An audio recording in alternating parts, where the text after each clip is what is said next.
धर्मराज सखाजत सम्मत भद्र भगवान मार्गिनो खडिजितः खडदिको दशबलो द्वयोगादि विनायक मुनीन्द्रः श्रीघन शास्तामणि साक्यमुनिश्रियः सहसाक्यसिंह सर्वार्थसिद्धः सौधोदानिस्सः गौतम निर्वाकबन्धुः मायादेवी सुप्रसृतः ध्रुवधरं धुरन्धरं श्रीधराशिशुभाननं वयं वन्द्यामहे वन्द्यं भीमाम्बेजनायकम्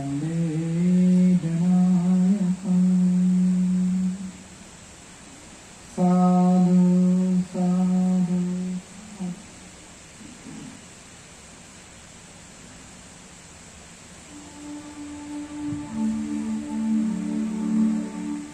करुणा के महासागर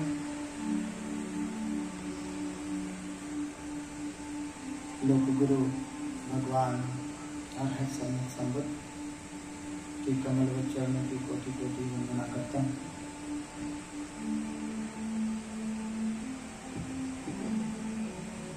बोधिसत्व दादा साहब डॉक्टर भीमराव अम्बेडकर की प्रतिभा करके ज्ञापित करता हूँ।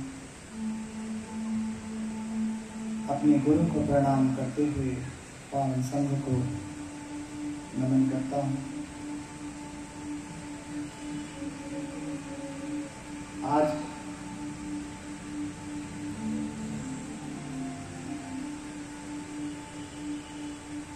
इस भव्य कथा के आयोजन में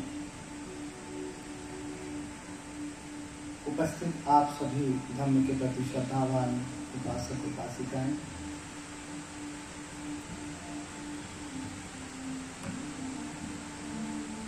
बहुत दिनों से तैयारियां चल रही हैं और आप लोगों ने बड़ा श्रम किया इसके प्रचार प्रसार में। अष्टमंगलम टीम ने दिन रात अपना समय लगा करके अपने सुख चैन निद्रा को त्याग करके इतना सुंदर आयोजन किया, इतना भव्य आयोजन किया। आप सभी लोगों के प्रति बहुत बहुत मंगल कामनाएं।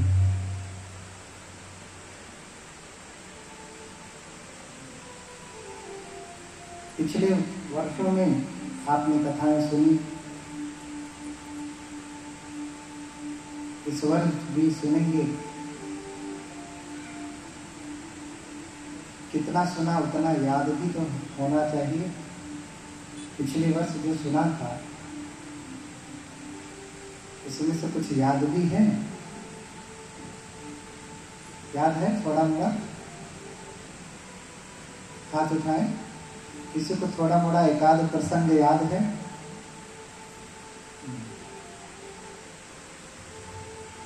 किसी किसी को पूरा ही याद होगा, इसलिए हाथ में उठा रहे हैं।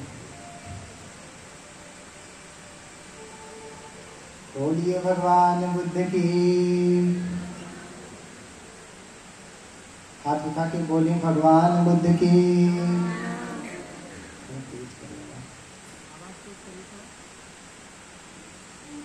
बोलिए भगवान बुद्ध की।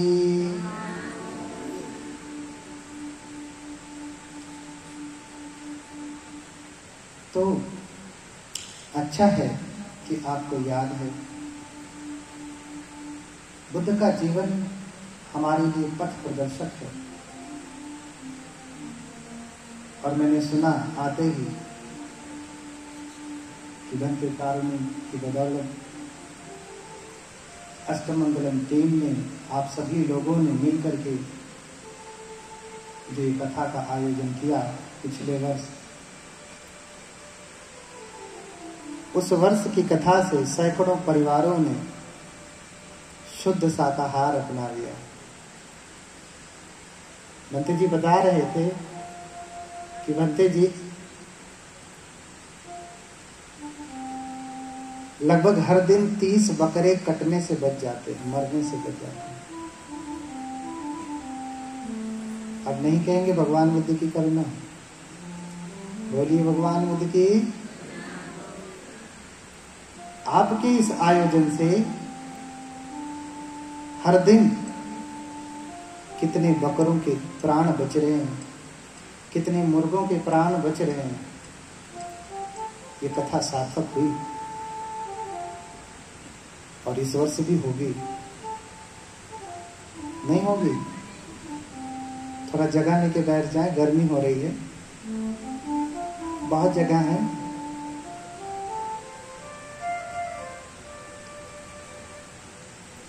बोलिए भगवान बुद्ध की। इतनी तैयारियां हुई, ऐसी ही तैयारी बुद्धों की उत्पत्ति में भी होती है। जब कोई बुद्ध जन्म लेते हैं तो ऐसी ही तैयारियां होती हैं। मनुष्यों को तो छोड़ दीजिए, अन्य भी जो लोग हैं वो भी तैयारियां करते हैं। अन्य जो चेतना का लोक है, उन लोगों के प्राणी भी तैयारियां करते हैं। और इतनी अच्छी तैयारी, क्योंकि बिना तैयारी के कुछ भी होता नहीं। बिना तैयारी के कुछ कर दिया तो परिणाम ठीक से नहीं आता। इसलिए जिनकी ये मूर्ति लगी हुई है, इनके पिछले जन्म की कथा है। पिछला आप नहीं मानते होंगे तो न मानिएगा, लेकिन सुनिए। एक ही माता पिता के 2 बेटे पैदा होते हैं। माता पिता ने तो कुछ गड़बड़ी नहीं की ना, लेकिन एक बड़ा ईमानदार हो जाता है, एक संत हो जाता है और एक बहुत बदमाश हो जाता है। क्यों? क्योंकि अपना कर्म भी लेकर के आता है, कर्म संस्कार लेकर के आता है। इसी भूमि में नीम बोएंगे और गन्ना बोएंगे तो दोनों अपने अपने संस्कार लेकर के आए हैं।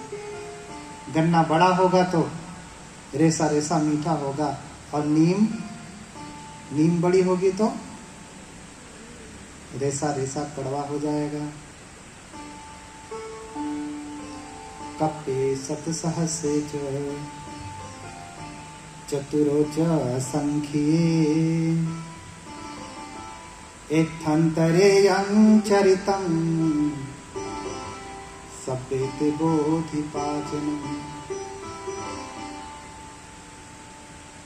हाँ, कल्पों की बात है, बहुत लंबी बात है। 1 वर्ष 2 वर्ष ऐसे गणना करके इसके काल का निर्धारण कर पाना संभव नहीं है। हाँ? 4 असंख्य 1 लाख कल्प पहले एक अमरावती नाम का नगर था। अमरावती जानते हैं कहाँ है? उस समय उसका नाम था अमर। अमरम नाम नगरम दर्शनेयं मनोरमम्। अमर नाम था इसका। क्यों अमर क्यों कहा? अमर क्यों कहा? अमर अमृतो जायते यत्र अमरः इति। जहां अमृत पैदा हो, जहां जन्म लेकर के कोई व्यक्ति अमर हो जाए, कभी मरे ना, ऐसे नगर का नाम क्या है? अमर। बोलिए भगवान बुद्ध की। आप अमर हैं? अमर हैं? अरे हमारे ऊपर तो हमारे रोगों का नियंत्रण नहीं, अमरत्व तो बहुत दूर की बात है। लेकिन काम ऐसे कर रहे हैं कि अमर होंगे। काम ऐसे कर रहे हैं कि अमर होंगे, अमृत को प्राप्त करेंगे आप।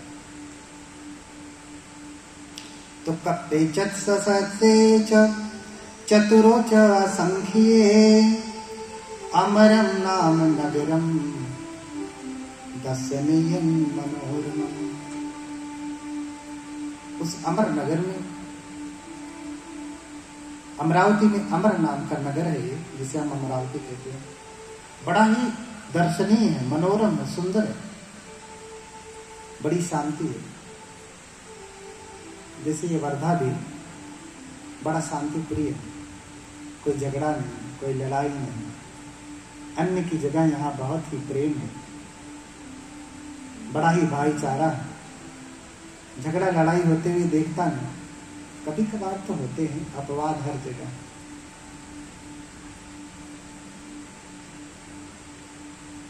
ऐसे ही अमर नाम का नगर है, उसमें एक सुमेध नाम के बोधिसत्व ने जन्म लिया।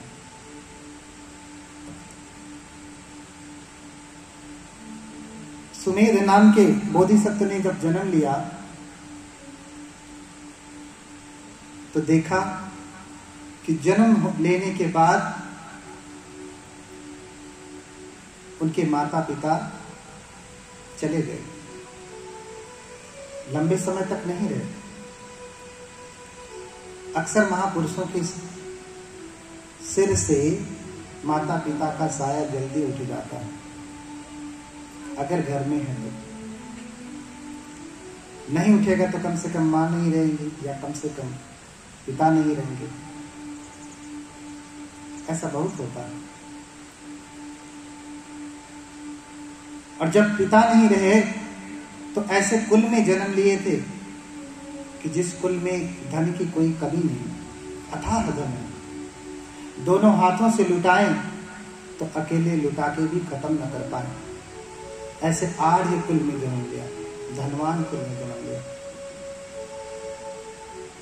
लेकिन जब वो अपने होश को संभालते हैं, 16 साल के होते हैं, 16 वर्ष के होते हैं, तो उनके सामने राशिवड्ढक जो होता है, जो पहले हुआ करता था कि परिवार की संपत्ति का लेखा जोखा रखता है, परिवार की संपत्ति का लेखा जोखा रखता है, उसे राशिवड्ढक कहते हैं। आज भी बड़े बड़े व्यापारी हैं, उनको पता नहीं कि उनको कितना आय होता है, कितना व्यय होता है, कितने उनके बिजनेस व्यापार चल रहे हैं, उनको पता ही नहीं होता। इसलिए राशिवड्ढक रखा हुआ है, वो पता रखे कि कितना आय हो रहा है, कितना व्यय हो रहा है। तो राशिवड्ढक ला करके सामने ही सारी सूची रख देता है कि देखो इतना धन तुम्हारे पिता का है। किसका है? इतना धन तुम्हारे पिता का है, इतना तुम्हारे दादा दादी का है, पितामह का है, पर पितामह का है। ऐसे करके यावता सप्तमयुग, 7 पीढ़ियों तक की जो संपत्ति थी वो पूरा लेखा जोखा उसने दे दिया कि देखो इतने धन है तुम्हारे पास।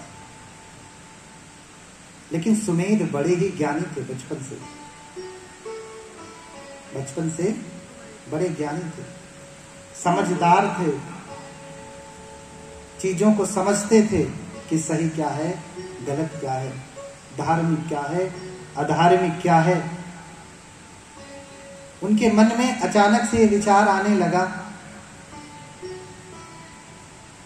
कि इतनी संपत्ति मेरे पिताजी नहीं लेके गए, मेरी माताजी नहीं लेके गई, मेरे दादा दादी भी नहीं लेकर के गए, परदादा परदादी भी नहीं लेकर के गए। हाँ, 7 पीढ़ियों तक कोई ये धन लेकर के नहीं गया। कमाया सबने यहीं पे, लेकिन लेकर के कोई गया नहीं।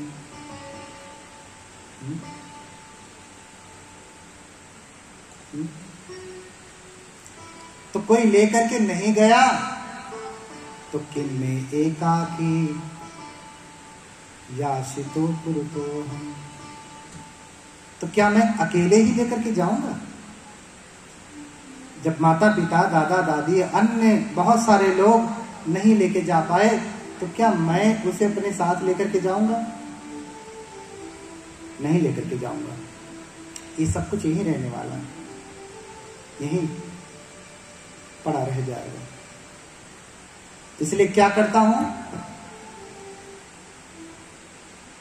उन्होंने तुरंत ही भेरी बजवा दिया। पहले होता था ना, सुनो सुनो सुनो, बड़े बड़े ढोल लेकर के बजाते थे। मुनादी करा दी कि जिसको जितना धन चाहिए, जो चाहिए लेकर के जाए घर में से, और धन की लूट पड़े तो क्या गरीब क्या अमीर, सारे लोग लूटने के लिए पहुंच जाते हैं। देखते ही देखते पूरे दिन में उनके घर का जितना धन था वो सब उठा ले गए। चारपाई कुर्सी, बैठने का आसन तक नहीं छोड़ा, मात्र कमरे कमरे रह गए। खिड़कियां भी तोड़ करके उठा ले गए जो ले जा सकते थे, दरवाजे लेके चले गए। मात्र ईंट पत्थरों से बनी हुई इमारत ही रह गई। इतनी ही रह गई। और फिर सुमेध वो सब कुछ त्याग करके जाकर के हिमालय में तपस्या करने लगी। इसी वे संगहित्वान सुमेध तापसो अहो सप्ताहभ्यंतरे अठ अभिन्यासत्वे।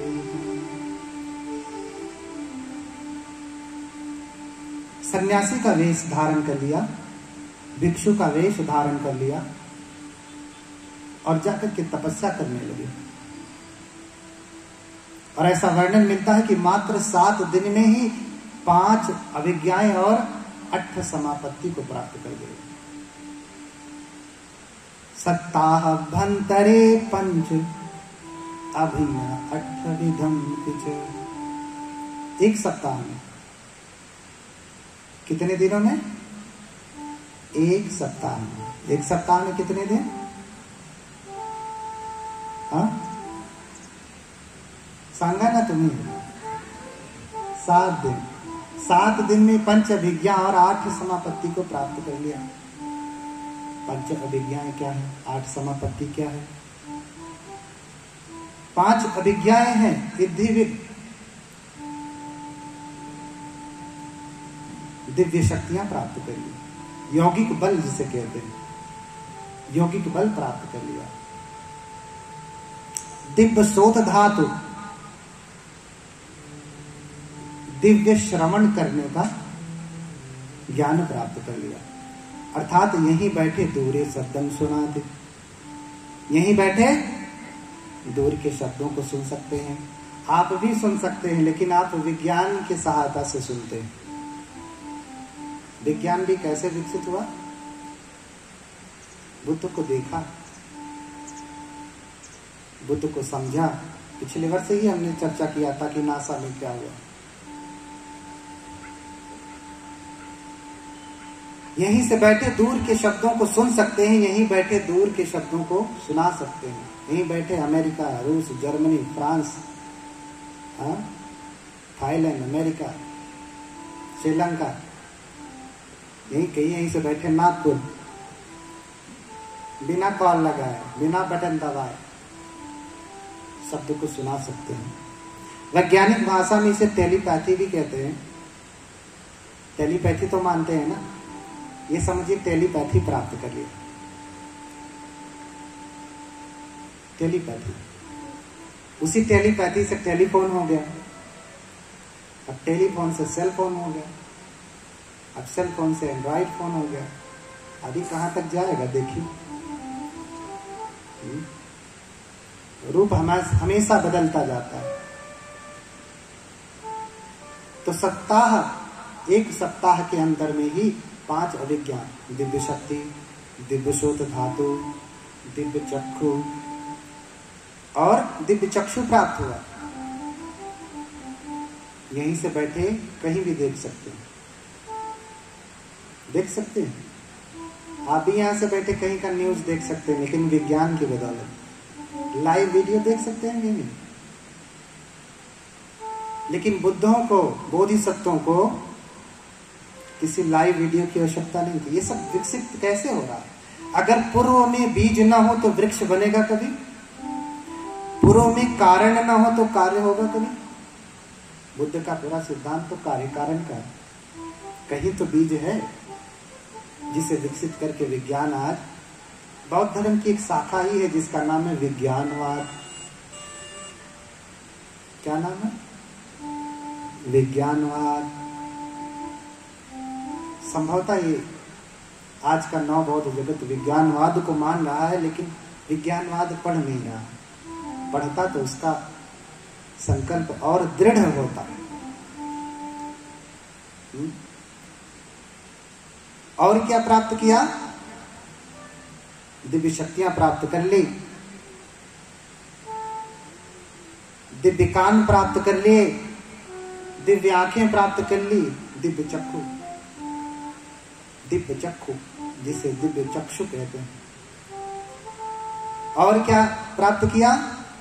पुब्बे निवासानुसति,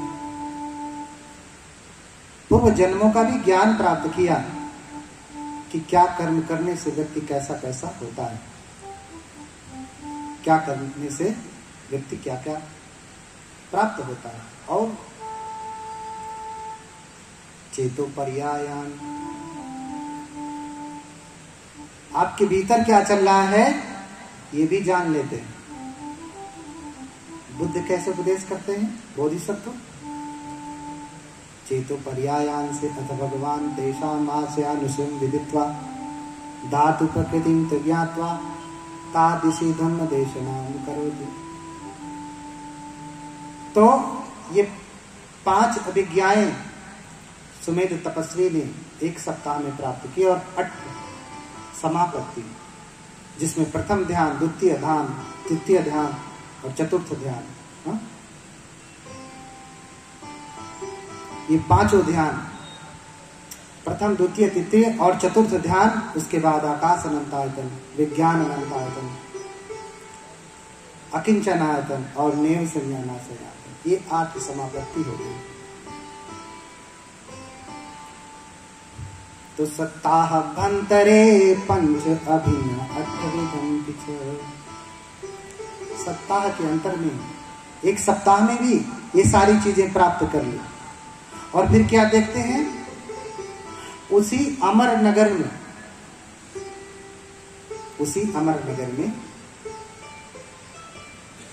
अमर नगर के जो निवासी हैं बहुत बड़ा आयोजन कर रहे हैं, बहुत बड़ा आयोजन कर रहे हैं। कैसा आयोजन? कोई मंडप बना रहा है, कोई भोजन के लिए तैयारियां कर रहा है, कोई पूजा वेदी सजा रहा है, कोई क्या कर रहा है, कोई क्या कर रहा है, कोई आसन लगा रहा है, कोई कारपेट बिछा रहा है, हाँ, कोई रास्ता ठीक कर रहा है, कोई पानी ला रहा है, कोई कुछ कर रहा है, कोई कुछ कर रहा है। सभी अपने कामों में व्यस्त हैं। सभी अपने कामों में व्यस्त हैं। तो तपस्वी चूंकि 5 अभिज्ञा और 8 समापत्ति से युक्त हैं, इसलिए उन्होंने देखा कि लोग ये सारे काम कर रहे हैं।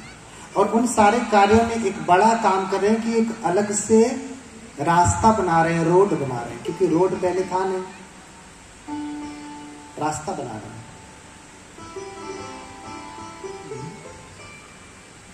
शोधे तन अंजसन दिस्वा ओतरित्वा न भातहि किम तम अंजसन शोधेसी।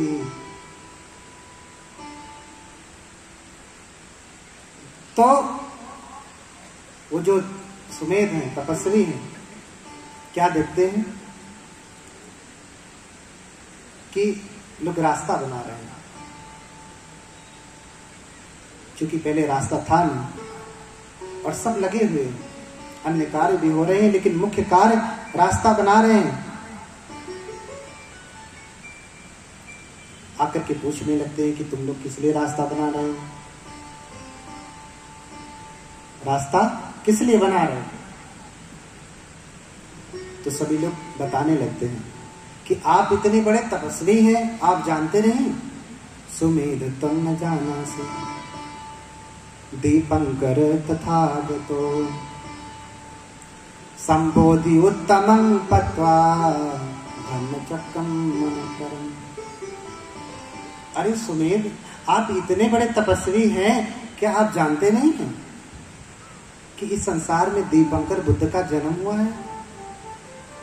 उन्होंने ज्ञान प्राप्त करके अनुत्तर धम्म चक्र का प्रवर्तन किया है।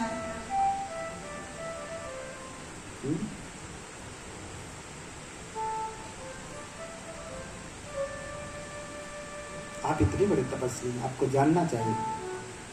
भिक्खु सत्सहसे भिक्खु सत्सहसे चतुहि विमले तन निमंतये बुद्धम लोक जठन नरासहम।